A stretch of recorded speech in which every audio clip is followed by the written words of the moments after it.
कर्म और भजन में कौन बड़ा? भजन, क्योंकि कर्म नाशवान शरीर से शुभ और अशुभ कर्म होते रहते हैं, और भजन शुभ अशुभ दोनों को भस्म करके सुख ही सुख प्रदान करता है। कर्म में कभी सुख है, कभी दुख है, कभी लाभ है, कभी हानि है, कभी मान है, कभी अपमान है, कभी निंदा है, कभी स्तुति है, लेकिन भजन में केवल भगवान और महासुख। कर्म की ताकत नहीं कि अविनाशी पद प्रदान कर सके, भजन की ताकत है कि अविनाशी पद प्रदान करेगा। कर्म तुम्हारा अच्छा से अच्छा बनेगा तो स्वर्ग लोक जाओगे, वहां पुण्य भोग कर फिर मृत्यु लोक आओगे, लेकिन अच्छा भजन बन गया तो भगवान को प्राप्त हो जाओगे। कर्म से बड़ा भजन है, भजन करते हुए कर्म करो तो भगवान की प्राप्ति हो जाएगी।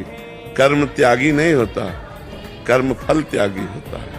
भजन करते हुए जो कर्म किया जाता है वो भगवान की प्राप्ति कराता है, और जो केवल कर्म किया जाता है वो अवश्य में वो भोक्तव्यम कृतम कर्म शुभाशुभम, शुभ और अशुभ कर्म जो बनेगा उसे भोगना पड़ेगा।